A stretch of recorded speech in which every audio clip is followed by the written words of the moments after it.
Hello guys, Rajesh Singh ji आपके साथ continue करते हैं हमारी सीरीज को।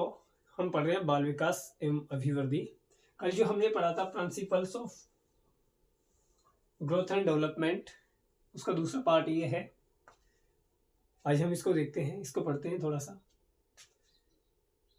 वृद्धि विकास के जो सिद्धांत है उनका कुछ हमने कल डिस्कशन किया था। देखिए, सबसे बड़ी जो बात है ना गाइस, वो ये है कि आपने साइकोलॉजी में, अगर साइकोलॉजी में आपने टर्म पकड़ ली ना, टर्म का मतलब क्या होता है, अगर उसकी लैंग्वेज पकड़ ली ना, तो it's not much difficult as we consider it. मतलब जितना हम इसको डिफिकल्ट मानते हैं साइकोलॉजी को, ये सब्जेक्ट इतना डिफिकल्ट नहीं है। आपको इसकी भाषा को ही पकड़ना है सिर्फ, ठीक है ना। तो हम इस सीरीज को कंटिन्यू करते हैं। परस्पर संबंध का सिद्धांत, विकास का परस्पर संबंध का सिद्धांत क्या कहता है, देखिए गाइस। फिजिकली डेवलपमेंट होता है, कॉग्निटिव होता है और सोशली होता है, इमोशनल, सॉरी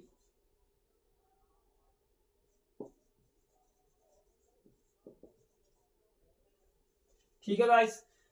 तो परस्पर संबंध का सिद्धांत ये क्या कहता है कि जो फिजिकल, जो शारीरिक विकास जो है, कॉग्निटिव मानसिक विकास जो है, और सोशल सामाजिक विकास, और इमोशनल ये क्या है भाई, संवेगात्मक विकास, ये सब क्या है, आपस में एक दूसरे से क्या है भाई, कनेक्टेड है, इंटर रिलेटेड है।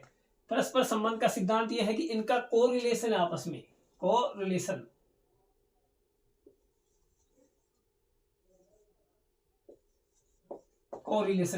इंटरकनेक्टेड है एक दूसरे से। अगर बच्चे का फिजिकली डेवलपमेंट ठीक है तो उसका कॉग्निटिव मानसिक विकास भी ठीक होगा, सोशली भी वो समाज के बीच में भी अपने आप को अच्छे से इंटरेक्ट कर पाएगा, ठीक है भाई।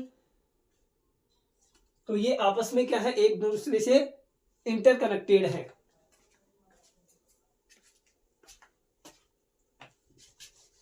आ गया होगा आपको समझ में।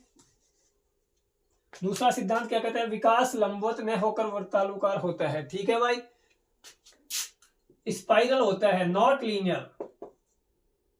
Spiral not linear. बालक का विकास कैसे होता है, स्पाइरल होता है, नॉट लीनियर, रेखीय नहीं होता है। ये विकास लंबवत न होकर, लंबवत का मतलब रेखीय, ये लंबवत नहीं है। कैसा होता है, स्पाइरल होता है ऐसे।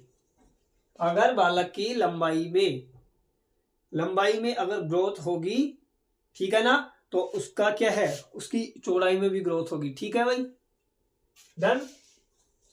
तो विकास लंबवत न होकर कैसा होता है, वर्तुलाकार होता है, ठीक है भाई। तीसरा देखते हैं, वंशानुक्रम व वातावरण की अंतःक्रिया क्या है। ये कि बालक का जो विकास है उसके ऊपर वंशानुक्रम, हेरिडिटी,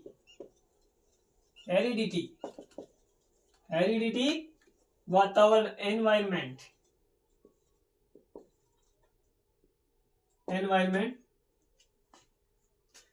इन दोनों का इफेक्ट होता है। वंशानुक्रम हेरिडिटी से, यानी कि वंशानुक्रम से, या जिस माहौल में बच्चा पैदा हुआ है, जिसमें पला बड़ा है, उसके गुण वो उसको मिलते हैं, ठीक है ना। तो विकास के ऊपर उसका तो सबसे ज्यादा ही इफेक्ट पड़ेगा इसके ऊपर, हेरिडिटी का। तो उसके बाद में एनवायरमेंट जैसा वातावरण उसको मिल रहा है, तो इसका, इन दोनों का इफेक्ट, इन दोनों का प्रभाव विकास के ऊपर पड़ता है, ठीक है। तो विकास क्या है, हेरिडिटी, वंशानुक्रम और वातावरण का क्या है, ये गुणनफल है भाई। ये क्वेश्चन आता है काफी बार कि विकास वंशानुक्रम और वातावरण का क्या है, गुणनफल है, हेरिडिटी मल्टीप्लाई एनवायरमेंट, ठीक है। आगे देखते हैं, भविष्यवाणी का सिद्धांत ये कहता है कि बालक के भविष्य के बारे में आप बता सकते हो कि आगे चल के ये बच्चा व्यवसाय में जाएगा या फिर शिक्षा के क्षेत्र में आगे यहां तक जा सकता है ये, ठीक है ना। ये आप उसकी भविष्यवाणी कर सकते हो कि ये डीएम बन सकता है, या एक डॉक्टर बन सकता है, या ये इंजीनियर बन सकता है। विकास और वृद्धि की दर एक समान नहीं होती है।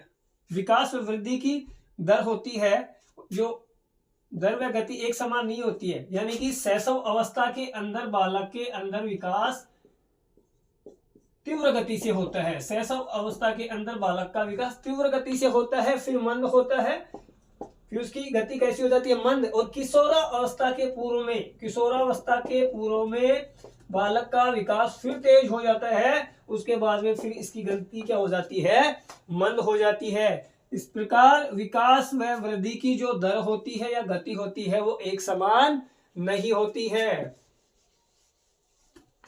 परिपक्वता व सीखने की उपज। विकास क्या है भाई, विकास क्या है, प्रोडक्ट ऑफ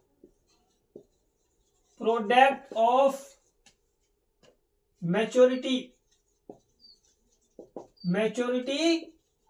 एंड लर्निंग।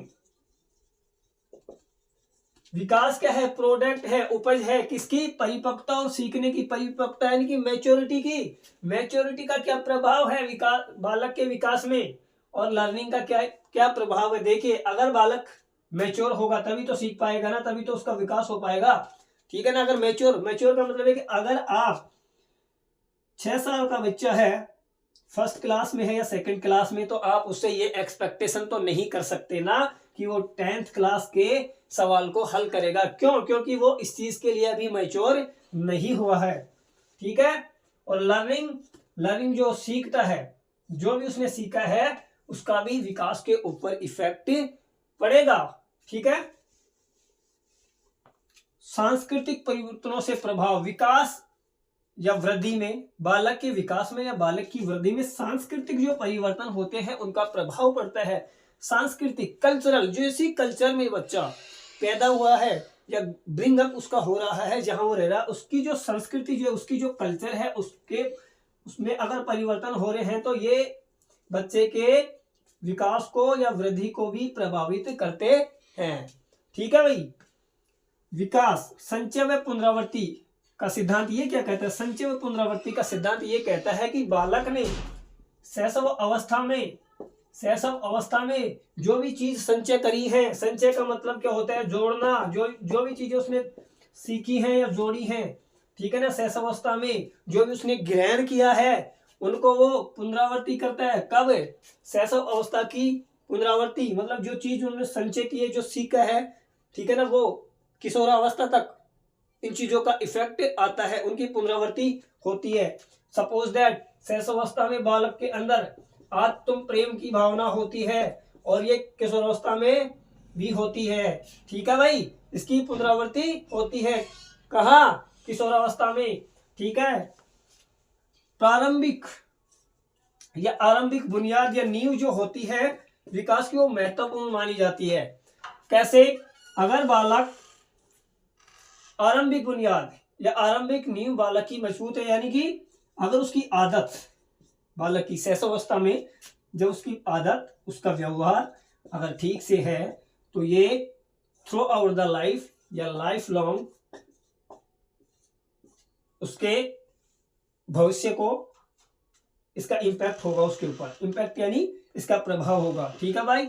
इसलिए आरंभिक बुनियाद जो होती है वो विकास या वृद्धि के लिए बहुत महत्वपूर्ण होती है। उम्मीद है गाइस कि आपको आज का जो ये हमारा सेशन है ये ठीक लगा होगा। धन्यवाद, जुड़े रहिए हमारे साथ।